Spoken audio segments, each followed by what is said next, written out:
여러분, 우리는 모두 연결되어 있습니다. 더욱 빛나는 나에 오신 걸 진심으로 환영합니다. 가끔은 이런 생각이 듭니다. 아, 그냥 그 말을 하지 말걸. 그때 입 다물었으면 됐는데. 말이란 게 그래요. 처음엔 아무렇지 않게 꺼냈습니다. 그저 내 생각이고 내 입장이었죠. 근데 듣는 사람은 달랐습니다. 그날 이후 연락이 줄어들었고 예전처럼 웃지 않았고 서서히 멀어졌습니다.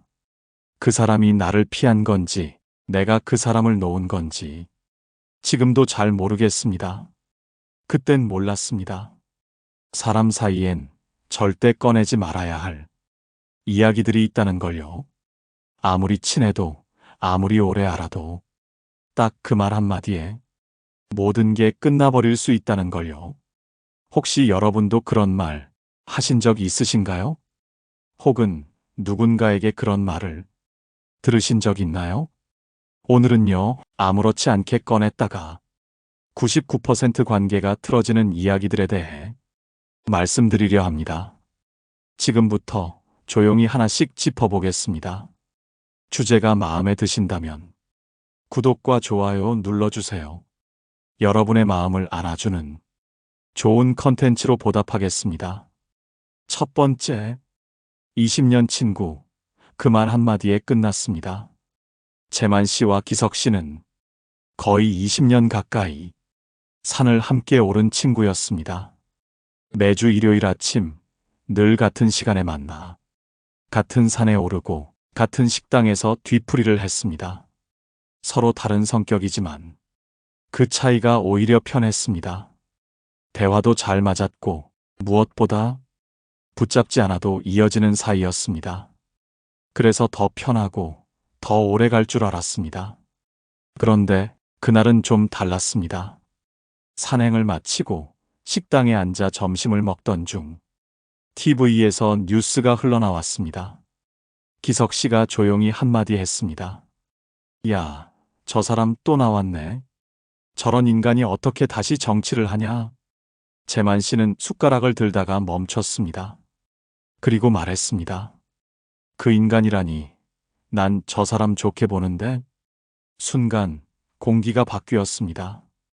둘 다 웃지 않았고 말의 톤도 달라졌고 그 다음 말들은 서로를 이기려는 말이 되어버렸습니다. 그래서 나라가 이 모양이지. 너야말로 정신 좀 차려. 아, 진짜 너 그렇게까지 멍청한 줄은 몰랐다. 그래. 그럼 오늘부터 우리 각자 산 타자. 그날 이후 둘은 연락하지 않았습니다. 단톡방에 올라오는 산행 일정에도 서로 아무 반응이 없었고 조용히 아무 말 없이 멀어졌습니다. 다른 사람들이 말했습니다. 둘이 왜 그래? 무슨 일 있었어? 근데 당사자 둘은 그게 그렇게 큰일이 아니라고 생각했습니다. 그냥 의견 차이였을 뿐인데. 그렇게 생각하면서도 절대 먼저 연락은 하지 않았습니다. 그 말 한마디가 20년 우정을 무너뜨린 겁니다. 처음엔 의견이 달랐고 그 다음엔 자존심이 걸렸고 결국엔 마음이 다쳤습니다. 왜 이렇게까지 되었을까요? 정치 이야기는 왜 이렇게 무섭게 사람 사이를 끊어놓는 걸까요? 정치학자가 아니라 심리학자들이 이걸 먼저 밝혔습니다. 정치 성향은 인격 그 자체라는 겁니다. 내가 무엇을 믿고 무엇에 분노하고 어떤 세상을 옳다고 생각하느냐? 그 모든 것이 정치 성향 안에 담겨 있습니다. 그래서 정치 이야기를 건드리는 순간 사람들은 생각이 다르다고 느끼는 게 아니라 나를 공격당했다고 느낍니다. 이걸 심리학에서는 자아 정체성 침해라고 부릅니다. 생각이 아니라 존재를 건드리는 겁니다. 그래서 논리가 통하지 않습니다.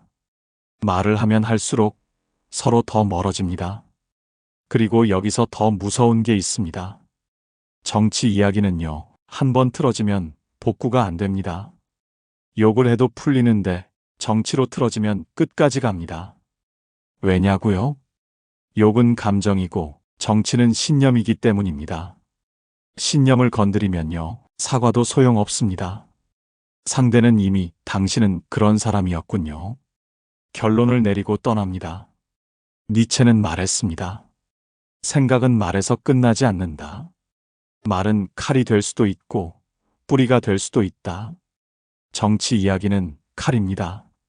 한번 휘두르면 상처는 깊고 오래 갑니다. 그래서 저는 단언합니다. 정치 이야기는 가까운 사이일수록 하면 안 됩니다. 부부도, 부모 자식도, 형제도 마찬가지입니다.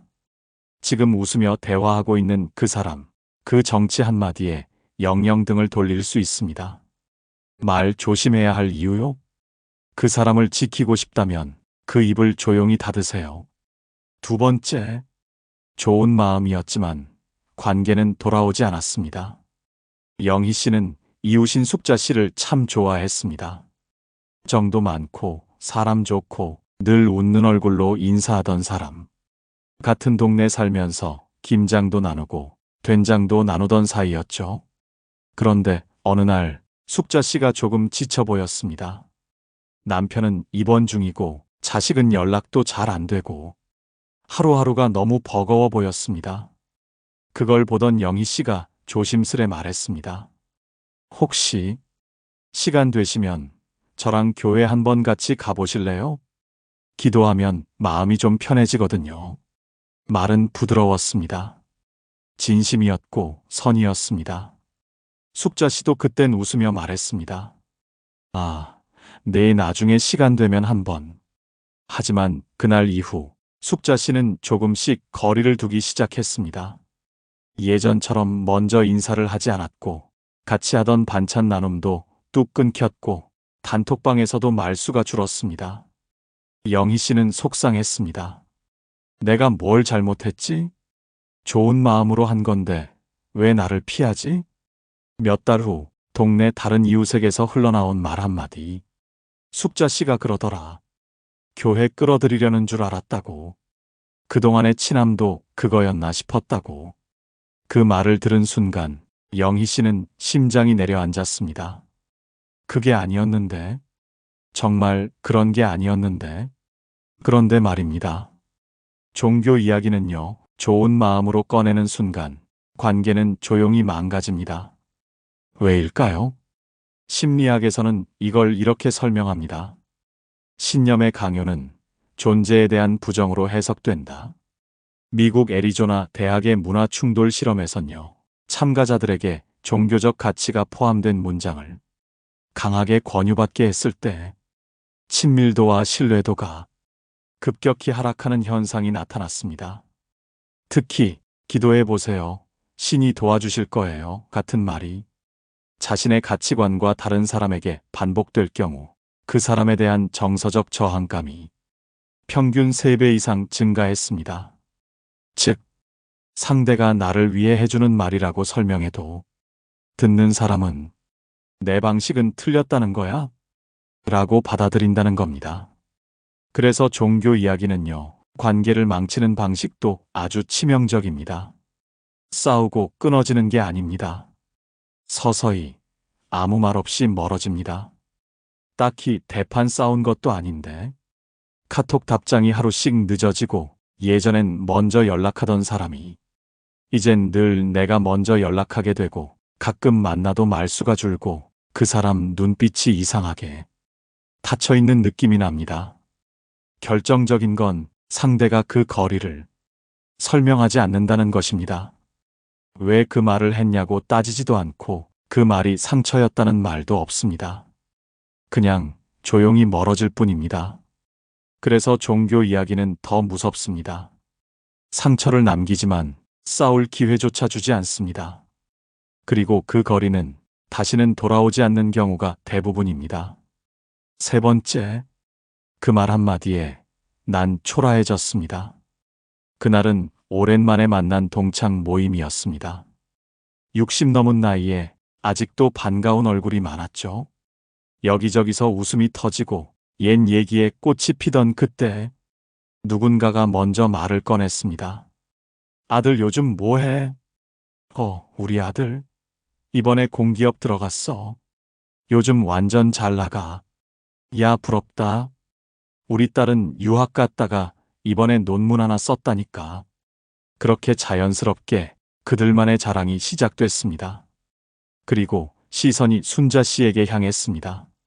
순자, 넌 딸 잘 지내지? 순자 씨는 잠시 머뭇거리다가 그냥 웃었습니다. 그럭저럭 잘 지내. 사실 딸은 직장을 그만두고 아직 재취업도 못한 상태였습니다. 마음도 많이 힘들어했고 순자 씨는 그런 딸이 늘 마음에 걸렸습니다. 모임이 끝나고 집에 돌아와 딸의 방을 조용히 열었을 때 책상 위에 놓인 취업 준비 자료들이 눈에 들어왔습니다. 그리고 침대에 엎드린 딸이 아무 말 없이 창밖을 보고 있었습니다. 그 순간 순자 씨 마음에 문득 이런 생각이 스쳤습니다. 내가 너한테 미안하다. 그 자리에서 아무 말도 못하고 웃기만 한 게 내가 너를 자랑스럽게 지켜주지 못한 것 같아서. 그날 이후 순자 씨는 그 모임에 다시 나가지 않았습니다. 자식 이야기가 무서운 건 그게 단순한 정보 교환이 아니라 부모의 자존심이 담긴 영역이기 때문입니다. 특히 우리 세대에게 자식은 나의 결정판 같은 존재입니다. 그 아이의 성취가 곧 내 인생의 결실 같고 그 아이의 어려움은 곧 내 실패처럼 느껴집니다. 그래서 자식 이야기를 꺼내는 순간 듣는 사람은 나와 내 아이 둘 다 평가받고 있다고 느낍니다. 말은 요즘 뭐해? 지만 속으로는 우리 애만 못한 거 아냐? 라는 질문이 들려옵니다. 이게 반복되면 사람은 피합니다. 대화가 아니라 비교의 장이 되어버리니까요. 미국 UC 버클리 대학에서 진행된 사회적 비교에 따른 정서 반응 실험에 따르면 가족 관련 정보는 비교 자극 중에서도 가장 큰 감정 반응을 일으킨다고 밝혔습니다.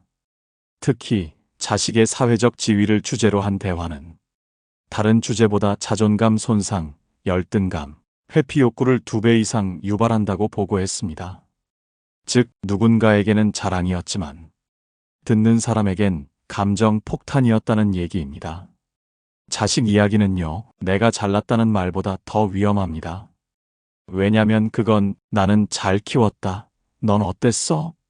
라는 말로 들리니까요. 자식은 비교 대상이 아닙니다. 그 아이는 그 아이의 시간표로 살아가는 중이고 그 부모는 묵묵히 기다려주는 중일 뿐입니다.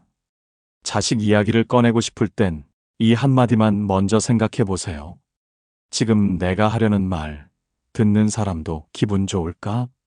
그렇지 않다면 그건 말이 아니라 칼입니다.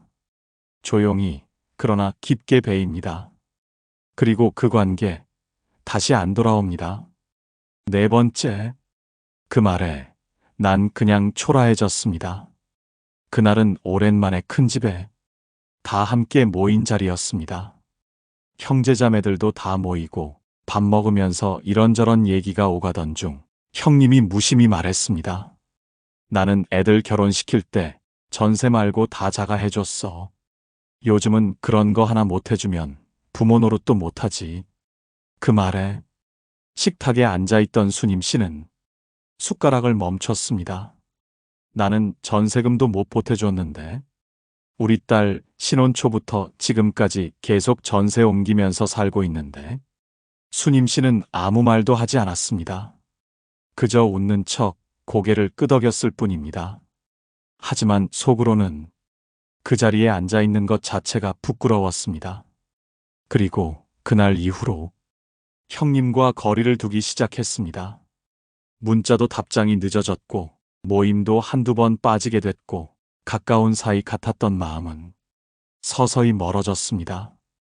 돈 이야기가 무서운 건요, 그게 그냥 경제 이야기로 끝나지 않기 때문입니다.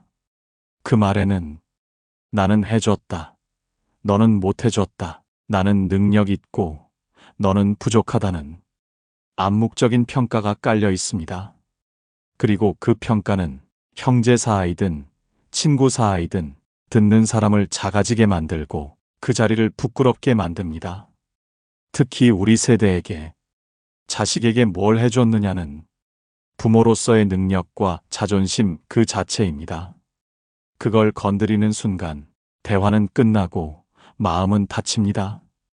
하버드 대학교의 한 심리 연구에 따르면 가족 간 금전적 지원 경험을 주제로 한 대화는 정서적 거리감을 평균 40% 이상 증가시키는 것으로 나타났습니다. 특히 대화에 참여한 사람들 중 80% 이상이 다시는 이런 얘기하고 싶지 않다 라고 응답했습니다. 가족이니까 괜찮을 줄 알았는데 실은 가장 가까운 사람일수록 그 말 한마디에 더 깊이 상처받고 더 멀어질 수 있다는 거죠. 형제끼리도 친구끼리도 돈 이야기는 비교가 아니라 위로가 되어야 합니다. 자식에게 뭘 해줬느냐보다 지금 그 자식이 나를 편하게 생각하느냐? 그게 진짜 부모 노릇 아닐까요? 내가 해준 걸 말하고 싶은 순간 한 번만 생각해 보세요. 혹시 지금 내 말이 상대에게 나는 못해준 부모라는 죄책감을 안기진 않을까? 그렇다면 그 말은 삼키세요. 말은 입에서 나오지만 상처는 가슴 깊이 남습니다. 그렇다면 어떤 말이 상대의 마음을 살리고 오히려 관계를 더 깊게 만들 수 있을까요? 첫 번째, 요즘 뭐 배우세요? 요즘 사람들 만나면 말 한마디 꺼내기가 참 조심스러워졌습니다. 정치 이야기 꺼냈다가 분위기 싸해지고, 자식 이야기 꺼냈다가 서로 자랑만 하다 끝나고, 돈 이야기는 더 조심스럽고요. 가끔은 그냥 말 안 하는 게 낫겠다 싶을 때도 있습니다. 그럴 땐요, 이 한마디로 대화를 열어보세요. 요즘 뭐 배우세요? 별거 아닌 것 같지만 이 질문에는 세 가지가 담겨 있습니다. 하나, 당신에게 관심이 있어요. 둘, 당신은 여전히 성장하고 있는 분이에요.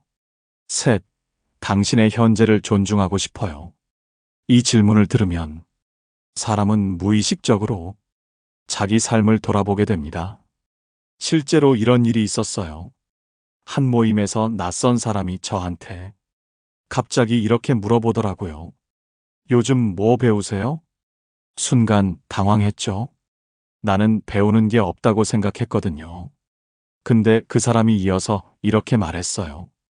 저는 요즘 자전거 배우고 있어요. 딸이랑 한강을 달리는 게 소원이었거든요. 그 말을 듣는데 괜히 부끄러우면서도 뭔가 뭉클했습니다. 그래서 저도 말했죠. 저는 요즘 요리 다시 배우고 있어요. 예전엔 가족 챙기느라 바빠서 대충 했는데 지금은 저 자신을 위해서 요리해요. 그때 서로 눈을 마주치며 웃었습니다. 누구 하나 뽐내지 않고 누구 하나 작아지지 않고 그게 대화 아닐까요? 독일의 데모노 괴테는 이런 말을 했습니다. 사람을 대할 때 그가 지금 어떤 사람인지를 보지 말고 그가 될 수 있는 사람으로 대해줘라. 요즘 뭐 배우세요? 라는 이 한마디에는 바로 그런 존중의 시선이 담겨 있습니다. 그런데 만약 상대가 이렇게 말할 수도 있겠죠. 배우긴 뭘 배워요? 요즘은 그냥 하루하루 버티는 것도 벅차요. 그럼 이렇게 답해 보세요.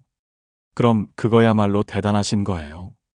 하루하루 버티는 게 요즘 제일 어려운 일이잖아요. 혹은 이렇게도요. 사는 것도 배우는 거죠. 저는 선생님처럼 말 조곤조곤하게 말하는 게 제일 부럽더라고요. 그건 책으론 못 배워요. 그 말 한마디면 상대는 미소 짓고 당신은 말의 품격을 가진 사람이 됩니다. 요즘 뭐 배우세요? 이 질문은 지식을 묻는 게 아닙니다. 그 사람의 오늘을 묻는 말입니다. 그리고 대답은 어떤 것이든 정답이 됩니다. 누군가는 말할 겁니다. 나는 아무것도 안 배워요.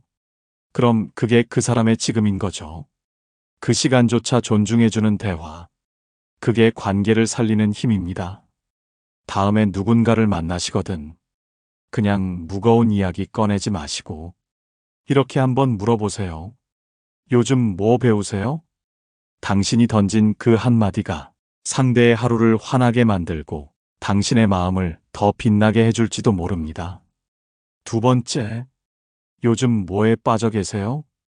우리가 사람을 만날 때 대화가 막히는 가장 큰 이유는 서로의 세계에 관심이 없어서입니다.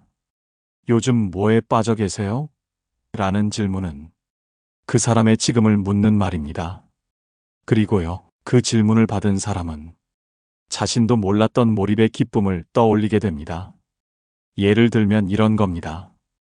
한 독서 모임에서 처음 뵌 분께 제가 이렇게 여쭤봤습니다. 요즘은 어떤 책에 빠져 계세요? 그랬더니 갑자기 눈빛이 반짝하면서 요즘은 걷기의 철학이란 책에 빠졌어요. 아무것도 안 하면서 걷기만 해도 머릿속이 맑아지는 느낌 너무 좋아요. 그 말을 들으니 저도 덩달아 한참 동안 걷고 싶어졌습니다.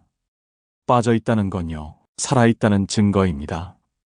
그게 드라마든 텃밭이든 강아지든 바느질이든 무엇이든 좋습니다. 그걸 묻는 순간 그 사람 안의 생기가 살아납니다. 그리고 그 생기를 같이 나누는 대화, 그게 관계의 온도를 높입니다. 혹시 이런 경우도 있겠죠? 글쎄요, 요즘은 아무것도 손에 안 잡히네요. 그럼 이렇게 말해보세요. 그럼 쉬어가는 시기신가 봐요. 지금은 충전 중이신 거죠. 혹은 그 말이 왜 이렇게 공감되죠? 저도 그런 시기 한참 겪었어요. 그럼 상대는 생각할 겁니다. 이 사람 말 참 따뜻하네. 바로 그 지점에서 마음이 열립니다. 프랑스 철학자 볼테르는 이렇게 말했습니다. 사람을 알려면 그 사람이 즐기는 것을 보라. 우리가 던지는 요즘 뭐에 빠져 계세요? 라는 질문은 그 사람의 기쁨을 묻는 말입니다. 즐기는 것을 묻는 순간 그 사람의 본 모습이 살짝 보이고 그 본 모습을 받아들이는 순간 신뢰가 시작됩니다. 그러니 다음에 누군가를 만나신다면 어색한 침묵을 깨기 위해 뉴스 이야기를 꺼내지 마시고요. 이렇게 한번 여쭤보세요. 요즘 뭐에 빠져 계세요? 그 질문이야말로 서로를 가깝게 만드는 가장 따뜻한 초대장이 될 수 있습니다. 세 번째, 그거 어떻게 알게 되셨어요? 사람은 누구나 자기 얘기를 하고 싶어 합니다. 특히 누가 당신 참 잘 아시네요 라는 눈빛으로 그건 어떻게 알게 되셨어요? 라고 물으면요, 마음이 절로 열립니다. 이 질문의 힘은 존중에 있습니다. 당신이 말한 내용을 그냥 듣고 넘기는 게 아니라 어떻게, 왜라는 과정을 궁금해한다는 것, 그건 곧 당신 자체를 궁금해한다는 말이니까요. 한 번은 이런 일이 있었습니다. 지인 중에 식물 키우는 걸 정말 잘하는 분이 있었어요. 화분 하나 죽지 않고 베란다에서 온갖 꽃을 피워내는 분이었죠. 제가 그분에게 이렇게 물었습니다. 그거 어떻게 그렇게 잘 키우세요? 그랬더니 눈이 반짝하면서 이야기가 쏟아지기 시작했습니다. 예전에 식물 죽이고 많이 울었어요. 그때부터 진짜 공부했어요. 햇빛, 바람, 물 주기까지 다요. 그 순간 알았습니다. 이 사람은 식물을 키운 게 아니라 자기 마음을 키운 거라는 걸요. 질문 하나에 한 사람의 인생이 드러나는 겁니다. 사람이란 이거 어디서 배웠어요? 그건 어떻게 생각하게 되셨어요?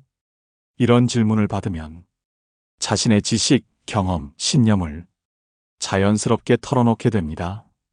그리고 그걸 들어주는 사람이 비난하지 않고 진심으로 궁금해하면 거기서 관계의 끈이 생깁니다. 철학자 장폴 사르트르는 이런 말을 했습니다.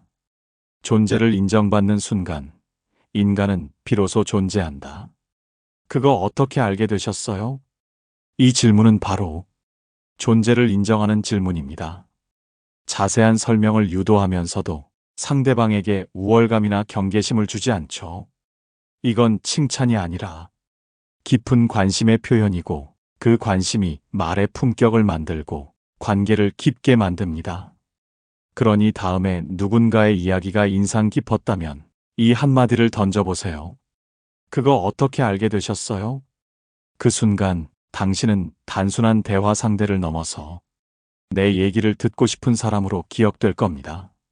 네 번째, 그건 언제부터 좋아하셨어요? 이 질문은 단순히 관심사를 묻는 게 아닙니다. 그 사람의 과거와 감정의 뿌리를 묻는 말입니다. 누구나 좋아하는 걸 이야기할 땐 말투가 달라집니다. 눈빛이 반짝이고 목소리에 온기가 묻어납니다. 그럴 때 이 질문을 던져보세요. 그건 언제부터 좋아하셨어요? 그러면 사람은 자연스럽게 기억 속 좋았던 시절로 돌아갑니다. 예를 들면 이런 식입니다. 제가 커피를 진짜 좋아하거든요. 언제부터 좋아하셨어요? 20살 때 처음 알바한 곳이 커피숍이었어요. 손님 하나하나에게 맞춰 커피 타주면서 사람 마음을 배우기도 했죠. 이야기는 이렇게 커피에서 시작해 인생 이야기로 이어집니다. 그 사람의 오늘만 보는 게 아니라 그 사람이 어떤 길을 걸어왔는지, 어떤 계기로 지금의 모습을 갖게 됐는지를 묻는 질문. 철학자 키에르케고르는 말했습니다. 인생은 거꾸로 이해되고 앞으로 사라진다. 이 말은요, 우리는 늘 앞을 향해 살아가지만 그 삶이 어떤 의미였는지는 언제나 지나고 나서야 비로소 알게 된다는 뜻입니다. 그건 언제부터 좋아하셨어요? 이 질문은 거꾸로 그 사람의 인생을 이해하려는 따뜻한 시도입니다. 취미든 일상이든 음식이든 그게 무엇이든 상관없습니다. 그 안엔 반드시 이유가 있고 그 이유엔 그 사람만의 이야기가 있습니다. 그래서 이 질문은 누구도 부담스러워하지 않고 오히려 마음을 열게 만드는 마법 같은 한마디입니다. 다음에 누군가와 대화할 일이 있다면 그 사람이 무언가를 좋아한다고 말했을 때 그저 그렇구나 하고 넘기지 말고 이렇게 물어보세요. 그건 언제부터 좋아하셨어요? 그 순간 당신은 그 사람의 과거로 초대받고 그 사람은 당신에게 마음을 열게 됩니다. 5번째, 앞으로 꼭 해보고 싶은 게 있으세요? 어느 순간부터 우리는 미래 이야기를 하지 않게 됩니다. 그냥 오늘 하루를 버티는 것도 벅차고 꿈이란 단어는 어쩐지 나와는 거리가 멀게 느껴지고 하지만 마음속엔 아직도 한 번쯤은 해보고 싶은 일이 남아있지 않으신가요? 그걸 누군가가 꺼내줬을 때 사람은 다시 살아있는 느낌을 받습니다. 그래서 이 한마디가 중요합니다. 앞으로 꼭 해보고 싶은 게 있으세요? 이 질문은 미래를 묻는 질문이 아닙니다. 그 사람 안에 남아있는 불씨를 건드리는 말입니다. 한 번은요, 동네 카페에서 마주 앉은 지인이 앞으로 뭐 하고 싶으세요? 라고 묻더라고요. 순간 대답을 못했습니다. 그동안 너무 현실에 치여 살다 보니 내가 뭘 바라고 있는지조차 잊고 있었거든요. 그런데 그분이 이어서 말했습니다. 저는 언젠가 바다를 보며 책 쓰는 게 꿈이에요. 그냥 아무도 방해 안 하는 곳에서요. 그 말을 듣는 순간 마음 한구석이 찡했어요. 맞아. 나도 그런 꿈이 있었지. 그때 문득 이런 말이 떠올랐습니다. 프랑스 철학자 루소는 말했습니다. 사람은 오직 자신이 꿈꾸는 만큼만 성장한다. 그래서 이 질문은요, 단지 대화를 위한 질문이 아니라 그 사람의 성장 가능성을 다시 일깨워주는 말입니다. 그리고 만약 상대가 이렇게 말할 수도 있겠죠. 글쎄요, 하고 싶은 게 뭔지도 잘 모르겠어요. 그땐 이렇게 말해보세요. 그럼 천천히 생각해 보셔도 돼요. 언젠가는 그 답이 나올 테니까요. 혹은 지금 그 말이 너무 공감돼요. 저도 그랬던 적 있거든요. 그 말 한마디면 됩니다. 우리는 위로하려고 애쓰지 않아도 됩니다. 다만 그 사람의 내면에 있는 무언가를 따뜻하게 꺼낼 수 있도록 도와주는 거죠. 앞으로 꼭 해보고 싶은 게 있으세요? 이 질문은 상대의 마음에 조용히 불을 켜주는 말입니다. 어쩌면 그 사람이 오랫동안 꺼내지 못한 꿈, 말하지 못했던 열망을 처음으로 말하게 되는 순간일지도 모릅니다. 다음에 누군가와 마주 앉게 된다면 이렇게 한번 여쭤보세요. 앞으로 꼭 해보고 싶은 게 있으세요? 그 질문 하나로 당신은 그 사람의 내일에 함께하는 따뜻한 동반자가 될 수 있습니다. 사람 만나는 게 조심스러워진 시대입니다. 괜히 정치 이야기 꺼냈다가 어색해지고 자식 이야기, 돈 이야기, 종교 이야기 건드리지 말아야 할 게 너무 많아졌죠. 그러다 보니 대화는 점점 짧아지고 침묵은 더 길어졌습니다. 하지만 그렇다고 우리 마음까지 멀어져야 할 이유는 없습니다. 정치, 종교, 자식, 돈 이야기하지 않아도 사람과 사람 사이 따뜻한 대화는 얼마든지 가능합니다. 요즘 뭐 배우세요? 요즘 뭐에 빠져 계세요? 그거 어떻게 알게 되셨어요? 그건 언제부터 좋아하셨어요? 앞으로 꼭 해보고 싶은 게 있으세요? 이 5가지 질문은 아무도 상처 입히지 않으면서도 누구든 웃게 만들고 마음을 열게 만드는 작고 깊은 대화의 시작입니다. 말은 줄어도 관심은 더 커질 수 있습니다. 질문 하나에 상대의 하루가 달라지고 당신이라는 사람의 품격이 드러납니다. 복잡한 말 대신 따뜻한 말을 꺼내보세요. 그게 진짜 대화입니다. 그리고 그런 대화를 나누는 사람이 요즘 같은 세상엔 가장 큰 위로가 됩니다. 당신의 한마디가 누군가의 마음을 살릴 수 있습니다. 오늘부터 우리 그런 사람 되어보면 어떨까요? 오늘 영상을 보며 여러분은 어떤 생각이 드셨나요? 여러분의 경험과 생각을 댓글로 나눠주세요. 여러분의 이야기가 누군가에게 큰 위로와 깨달음이 될 것입니다. 오늘도 끝까지 시청해주신 여러분께 깊은 감사를 드립니다. 오늘 영상이 도움이 되셨다면 소중한 분들께 공유해 주시고 구독과 좋아요를 눌러 더 많은 공감을 나눠보세요. 오늘도 소중한 관계에 한 걸음 더 가까워진 하루였길 바랍니다. 이상으로 더욱 빛나는 나였습니다.